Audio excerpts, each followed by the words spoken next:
کیا آپ نے کبھی سوچا ہے کہ انسان کا جسم کتنا حیرت انگیز ہے؟ امام علیہ السلام نے حکمت نمبر 7 میں انسان کی تخلیق کا ایسا راز بیان کیا ہے جو ہر شخص کو سوچنے پر مجبور کر دیتا ہے۔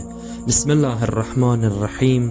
اعجب لهذا الانسان ينظر بالشحم ويتقلم باللحم ويسمع بعظم ويتنفس من خرم۔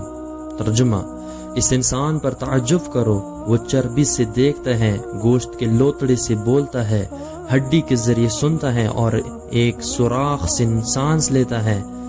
مختصر تشریح: امام علیہ السلام ہمیں یاد دلاتے ہیں کہ انسان کا وجود اللہ تعالیٰ کی عظیم قدرت کی نشانی ہے۔ اپنے جسم کی ہر نعمت پر غور کرنا انسان کی ایمان، شکر گزار اور اللہ کی معرفت میں اضافہ کرتا ہے۔